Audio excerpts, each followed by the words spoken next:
How we doing, everybody? Oh, yeah, we got a good crowd tonight, too.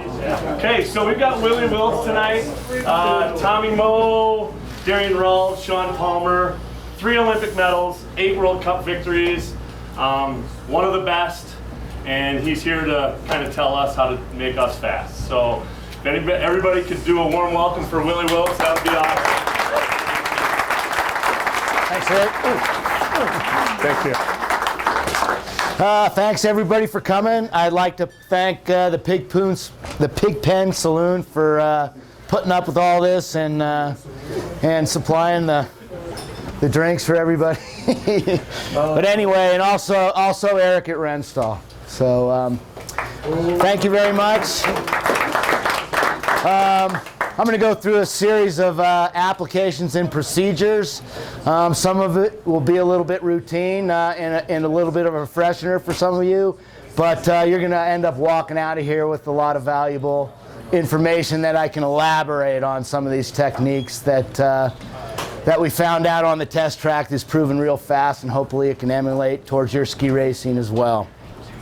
Once I get through each little bit of a segment, I'll take questions, okay? And if we can wait till after these segments to take the questions, it'll help me flow through this a little bit better and get it done better. So right now I just want to basically start on evaluating your skis, whether a new ski or a ski from last year. A lot of times you kids will use last year's race skis for this year's trainers.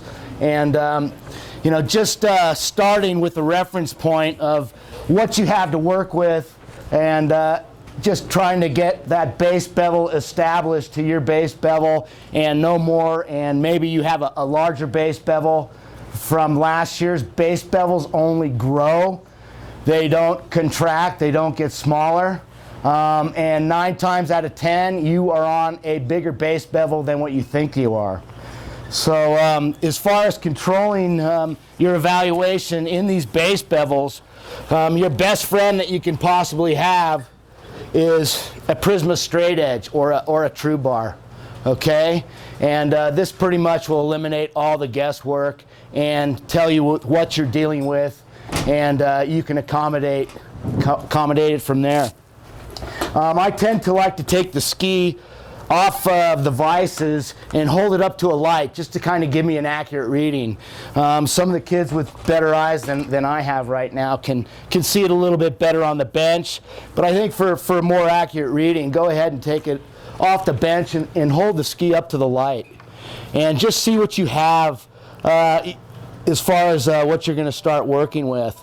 And again, last year's skis you know, usually will have a larger bevel than what you think they are. These bevels grow in a matter of a week or two, depending on how hard the snow is this time of year with the man-made snow.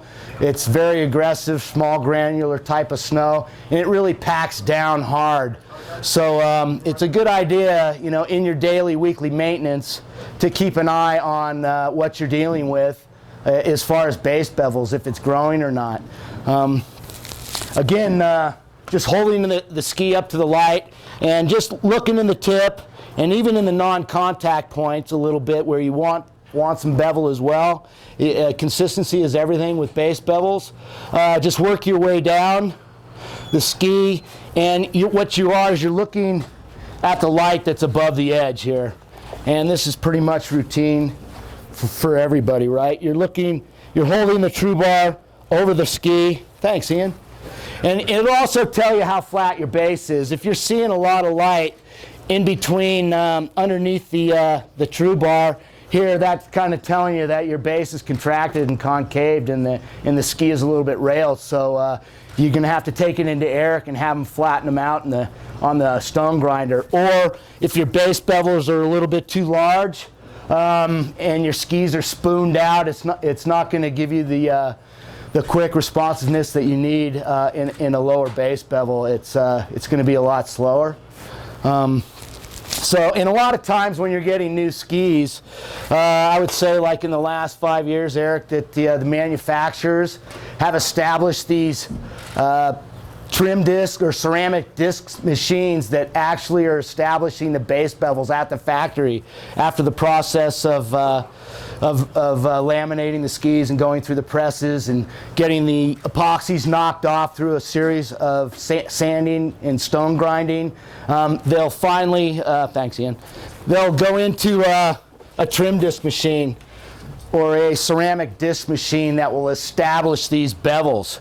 However, it seems like they've come a long way, but they're really not perfected, especially where the ski goes in and out of these machines. It leaves the tip area a little bit abrupt where those non-contact points or the shovel leaves the snow there.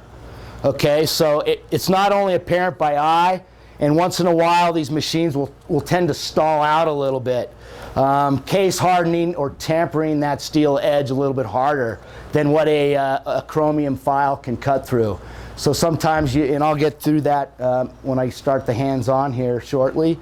So that's also something to pay attention and take into consideration before you're beveling, that you will have to isolate that area and get that case hardened tempered steel out so you can make those base bevels consistent throughout the ski, okay?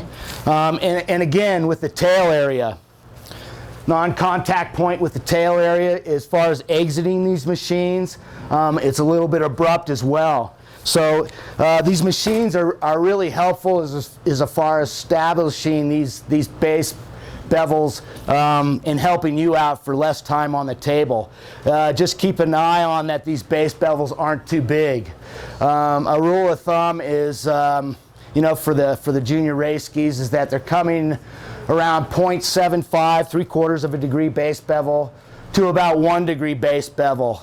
And sometimes they're even more, where you'll run into trouble and have to take the skis in and get them ground flat and start all over if you want a lower base bevel. So is everybody pretty much follow me there? I have some parameters here, which I won't get into too much, but if you want, on our 5-minute break in between edge work and waxing, you can come up and look at these. I kind of made some parameters as far as club J4s, J5s, J3, J2s, J1 NORAMs, and what they're doing in World Cup. However, there's a lot of discretion with these base bevels as opposed to you know, individuality of the athlete and event, such as slalom, giant slalom, super G downhill as well. And also what you have on out on the hill as far as the snow conditions. I don't know if you guys are training on water down surfaces yet, but it seems like that's the way it's all going. Out west in Sugar Bowl, that's all they do is they train all day long on a sheet of ice, and they get the fire hoses down there and they're watering down. So there's a trim disc. Thanks, Eric. Yeah, all right. This is a disc that come off of Eric's machine that are putting these base bevels onto the base of the skis, and it's a big help to establish, and it's going to establish these base bevels, and it's going to save you a lot of work on down the line. So maybe take them into Eric and get these bevels done if you don't want to do them by hand, and take them home and make sure that the base bevels are consistent from tip to tail, that you want to tie them in, and consistency is everything with a base bevel. And then keep your eye on that, on those bevels to make sure they're not growing in a daily, weekly manner. Okay. Some of the tooling involved that Toko offers to establish these base bevels. Whoops! I just dropped the TV channel changer. The Prisma file. The Prisma base file control guide is pretty much the one that you want to use at this stage of the game. They do make, there's different type of base bevels. They'll go from 1.5 on down to 5. So, you know, there's quite a few angles where if you go to the multi-file control guide, there's one tool to do it for everything, and that goes from a 0.5 to 1.5 with one tooling. Okay. As far as establishing these base bevels, you've you've evaluated the situation, and you want to start up in the tip in the non-contact area. Don't start off in the forefront and avoid those non-contact points such as the shovel or the tail area. It's really important to tie these bevels in. And when you're doing this, you want to make sure, and you want to use a nice, preferably a newer type of chromium World Cup file. The chromium dip files are a lot harder than what the steel is, and they tend to just leave precise cuts as well as clean cuts. And as far as clean cuts goes, what I'm referring to is that the surface texture that the file leaves in the steel is a little bit rough, and these tend to just leave a lot cleaner cut. We want to get these edges up to a fine mirror polish, which is a faster type of preparation in most snow conditions, other than say World Cup injection, which you don't see here in Park City anymore. That type of preparation is in Beaver Creek for 2 weeks out of the year, and it doesn't exist in the United States. It's over in Europe on the World Cup circuit. So as far as leaving a little bit rougher surface texture or even a hanger underneath the foot is like it could harm you more than help you in the wrong situation, such as a flatter type of hill that's not injected. So just be careful of leaving that surface texture in the steel. You want to lap it up to a fine mirror polish, which I'll get into the series. Just getting back to cutting in your base bevels, you want to make sure you have the right tooling as far as the degree that you're looking for. You've already looked, with your Prisma straight edge at what you're dealing with, and like I was saying, you're going to be taking off more steel in the tip and tail, and then you'll start to feel the file slide and not cut as much. It'll be pretty much hit and miss through the forebody, but what you're doing is you're tying it in consistently, okay?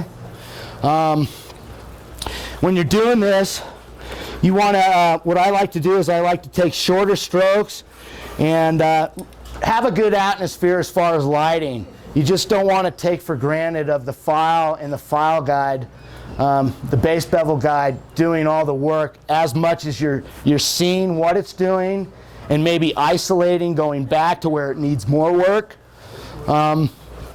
Excuse me. And it's just a good idea that you can even hear it. You can even hear the file cutting as opposed to where it's not cutting. And these are all small references to give you the idea that, yes, that base bevel is getting there and it's time to work my way down the ski, okay? So starting up in the tip area, as far up as that edge goes, sometimes it's a little bit harder to get up in these non-contact points with these base bevel tools.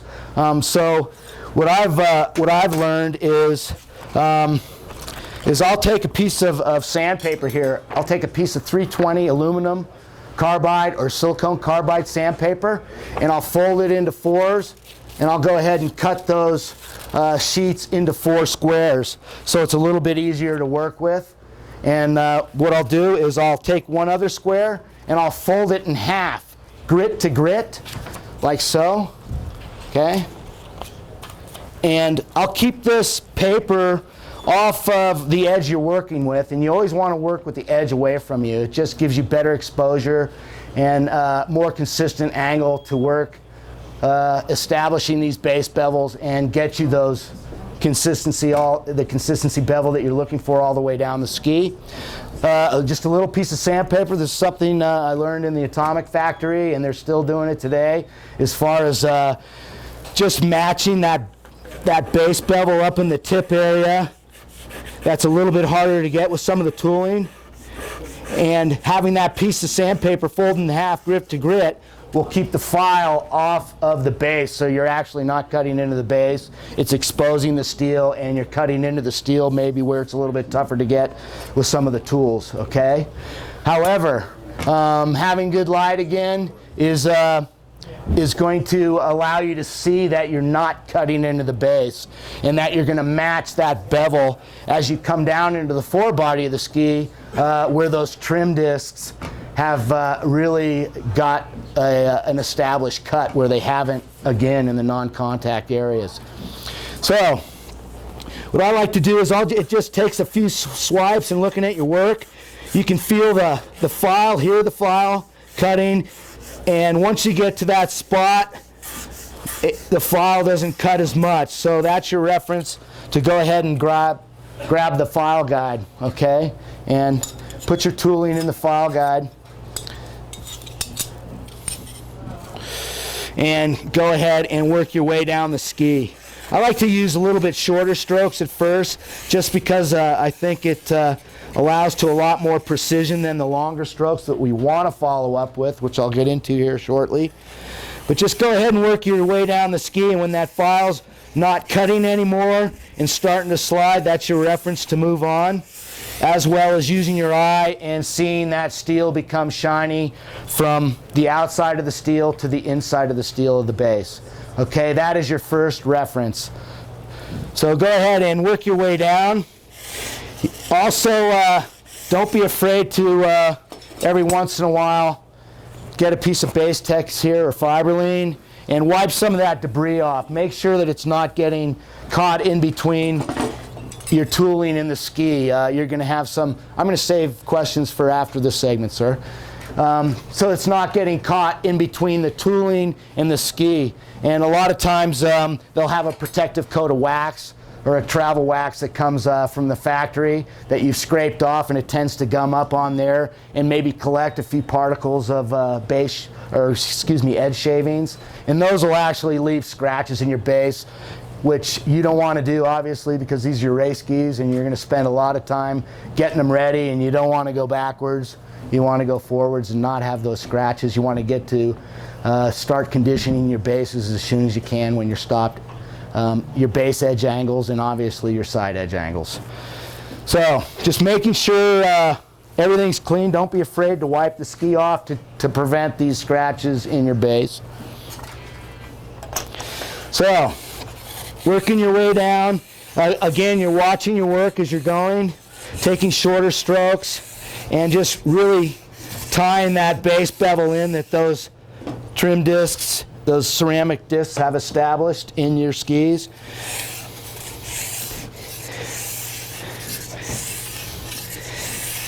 And when I finish those shorter strokes, I will start to get a longer stroke. You can imagine those little short strokes we're cutting that consistent base bevel, but it's leaving laps and tends to leave a little bit harsher surface texture, meaning what the teeth of the file are putting in the steel edge, which we want to come up to a fine mirror finish eventually. And it's also going to prevent a lot of work on down the road just paying attention to this. So what I like to do after those shorter strokes is I like to tie in those shorter strokes with a little bit longer strokes. And it'll also add to the consistency of the bevel. It'll be a lot more miss than hit. However, you're tying in a few of those areas that maybe you didn't get when you were cutting. And that's also, again, your next reference as opposed to establishing that base bevel angle that you're looking for. So taking longer strokes and just really finishing the job. And in the tail.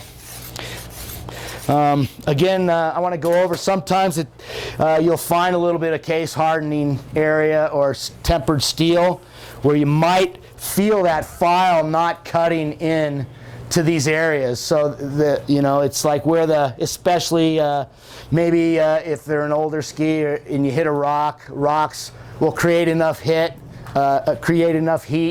to temper that steel harder than what a file can cut through. It's pretty apparent by eye because the color of the steel is a little bit darker, as well as the feel. The feel is everything. You'll feel the file cutting in, and then all of a sudden it'll hit this tempered area and it'll slide and not cut.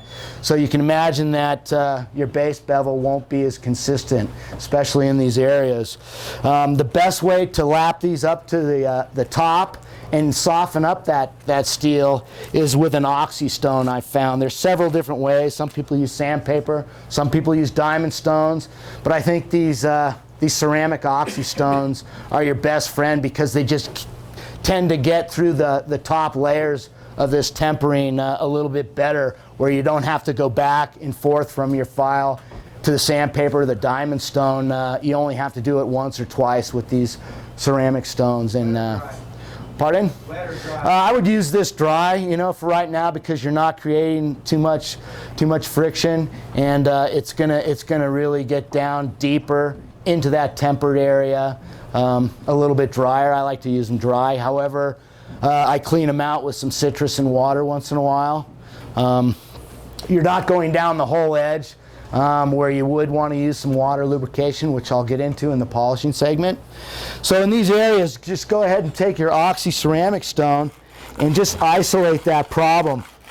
And you can really hear and feel where that temper is. And you're softening up that steel now, where you can actually get through it with your World Cup chrome file. Okay, so go back and isolate that little area, and you'll feel your file start to get in there. Okay. Your final reference is opposed to establishing these base bevels would be your true bar. Okay. Again, you want to take the ski out, or I have to take the ski out, but I do recommend taking the ski out and holding up the light. It just gives you a lot more accurate type of reading.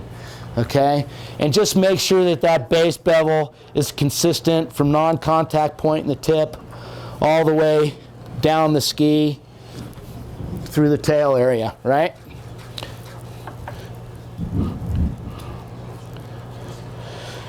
Okay, after we've established our base bevel and it looks consistent, we're going to go ahead and move on and get this surface texture, or the teeth cutting through that steel has kind of left it harsh. If you looked at the steel with a microscope or a magnifying glass, you can see that it's really not too polished, and you can see the nooks and crannies of where the steel is cut, or where the file is cut through the steel. Okay, and you want to lap that up to the surface.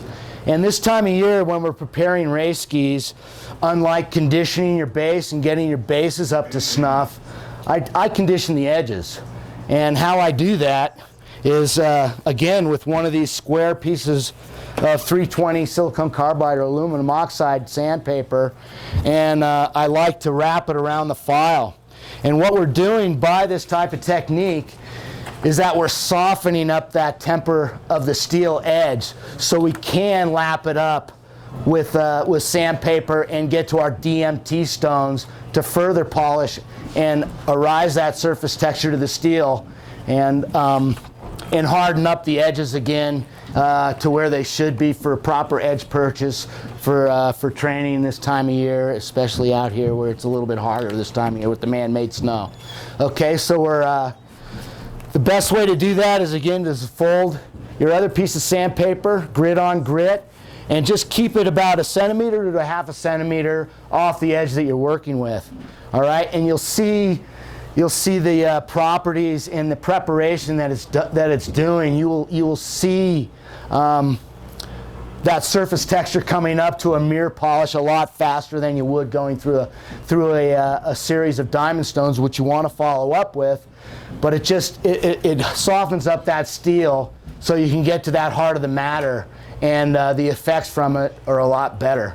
So when the ski is still base up, after I've verified my consistency of base edge angle or base angle, I will go ahead and do the same processes that I was showing you with up in the tip area, but I'm going to go down the whole ski, and you'll actually be amazed, on what it's doing, because it's blatant by eye. All right, I'm going to put my glasses on just so I can practice what I'm preaching. Work your way down, and again, you want to keep that folded piece of sandpaper off the edge about 1 centimeter to 1 centimeter to 1/2 centimeter. You don't want to dig the sandpaper into the edge, so it's something that you have to be very conscientious with. All right? Anyway, working your way down, again, when I'm doing this, I like to tend to use shorter strokes, because it just tends to isolate what you're doing a little bit better as far as that first pass. And just really pay attention, have some good light over you so you can see what you're doing. and you'll immediately see the benefits.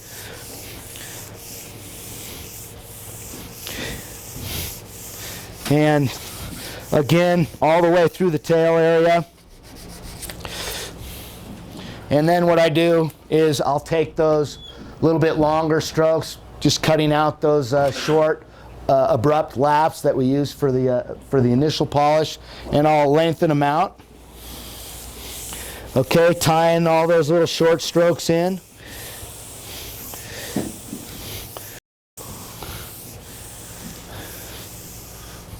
Like so.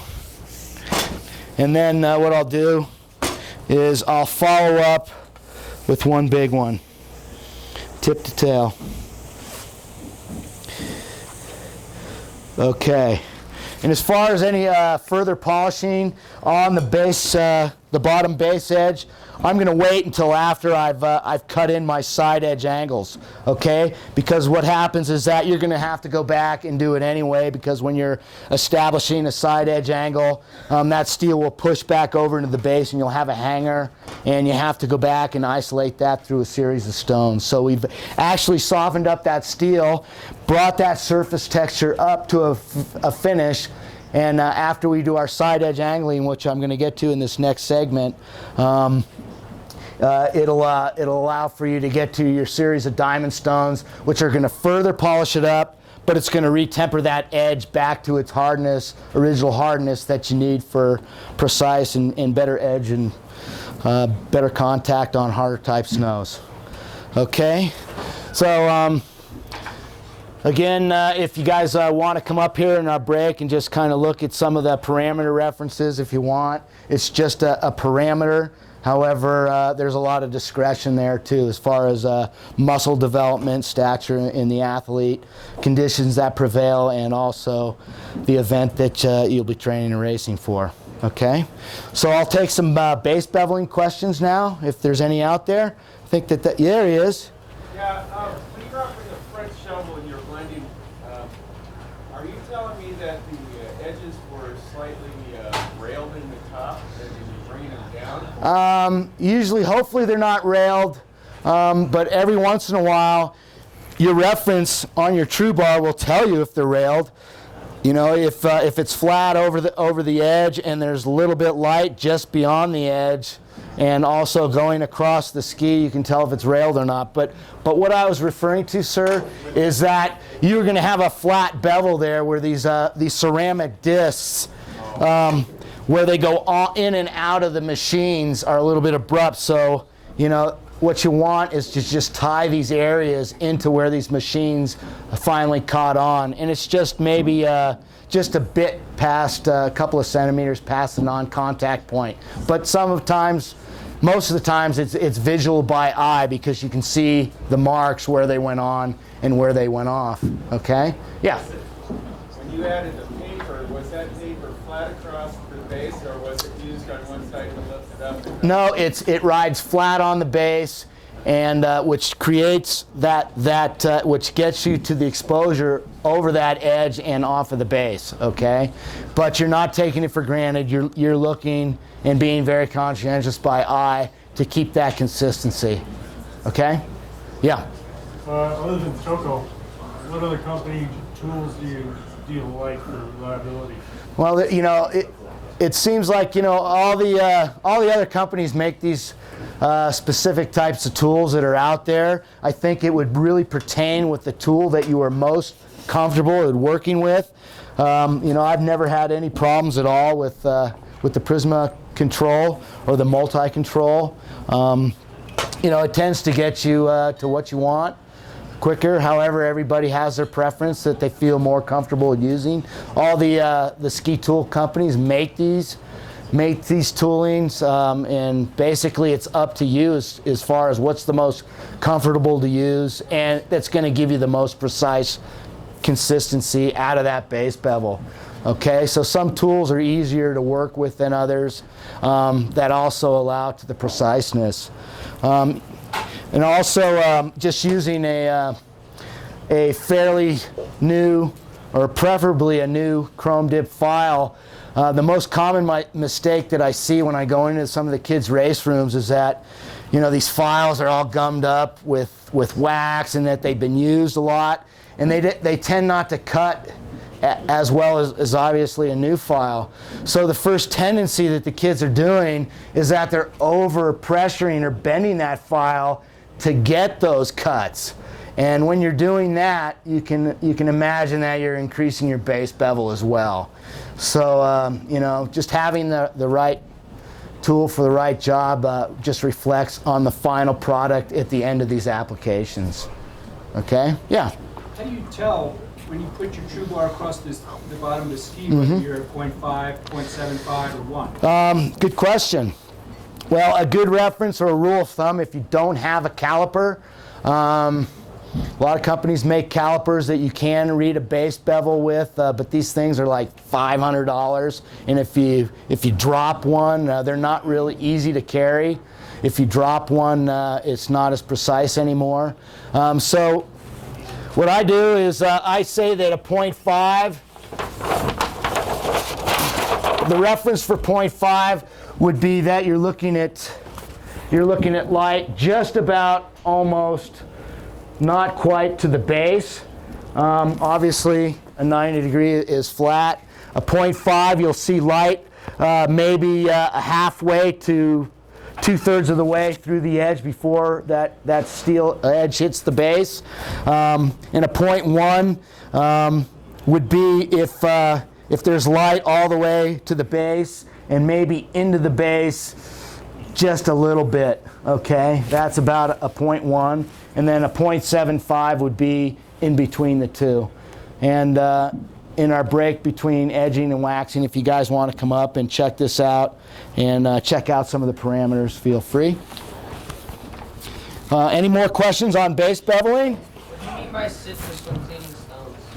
Good. Citrus is an orange type of cleaner, and it's non-toxic. It has an oily type of compound in there that'll help keep the friction down. Friction causes heat, and when you're trying to lap that steel up to a nice polish rather than heat it up too much, it allows for cleaner cuts, and also it will clean out your diamond stones, you know, and keep them clean and unclogged, so you are getting more cleaner, preciser cuts. Okay. Base, yes, sir? On average, in the Intermountain area, how often would you suggest putting a file on the base? Good question. Once you've cut that base bevel in with a file, it is there. And if you get, when you're maintaining the sharpness of the edge, all of your edge purchase and sharpness comes from the side, which I'm going to get into. So if you're looking to get sharpness from the base bevel after you've already cut and consistently trued up that base bevel consistently from tip to tail through the ski, you're only going to increase those base bevels. Okay, so once that base bevel is cut, your daily maintenance would be with a diamond stone, where it's not cutting in the steel as much as you're taking off some of the burrs from maybe hitting a rock or lots of floaters in the snow this time of year as they're piling it up and making it and pushing it and tilling it in. You just want to just follow it up with a stone rather than a file. Once that file's cut the base bevel, no more filing until you take them into Eric's shop when they're over beveled, and you need to reestablish your bevel again to the bevel that you like. That's a good question. When would they know that it's over beveled? Is it when the structure's kind of gone away from the edges? No, I would say that when the ski becomes uncontrollably, when that ski is swimming and it's not coming underneath your hips as fast as you would like it to. You know, it's a skiability type of thing. And with the kids here keeping track of their times on the course, you'll see their times, you know, maybe a lot more distortion down the hill rather than staying high up in a turn would be another. If you can't keep your line high where it needs to be and you're distorting a little bit lower, that would be your first reference that, okay, I got to look at my base bevels, you know, tonight on the thing. I think they're growing. And like I say, they grow faster than you think. And at home in my shop, I have a lot of kids coming in to say, yeah, I have a 0.75 bevel and blah, blah, blah. And I'll look at it with my true bar and it's 1.5. And he thinks he's on a 0.75. And how often is that in your shop, Eric? It is a common occurrence. And these base bevels do grow. So it's really important, you know, especially when you're on the clock here. You want to give yourself every benefit of the doubt that you are keeping track of those base bevels and make sure they're not growing too fast and accommodating for that if they are. Any more questions on base beveling, polishing? Okay. I was wondering what you meant by the hardness changing from different. It's tempering of the steel. Steel's hardness is all controlled with heat. Okay, as far as how hard and how dense that steel is, and friction causes heat, like hitting a rock at 40 miles an hour, 50 miles an hour. That causes heat, which will temper that steel where the rock hit it harder than what the steel is in front of it or in back of it. And it makes it harder than what a file can cut through. And a lot of machinery does that as well. What are you getting at? I get that, the case hardening. Yeah. Okay. But like you're saying, From the machinery? when you're filing it, Right. it's softer and harder when you're using a diamond stone or sandpaper. Right. Well, okay, that was in the polishing segment. After you've cut in your base bevels with the file, we want to lap those file marks up to the top, and so to soften up that steel to get at that process faster, sandpaper just seems to get you there, ready for the diamond stones. It not only laps that polish to the surface, but it'll also make that steel softer so you can get that polish. If it's a softer rather than harder, you're going to get to that process a lot faster. Okay? Does that answer any of your questions? Good. Any more questions on base beveling? Okay, let's go to side edge. What? Side edge angling.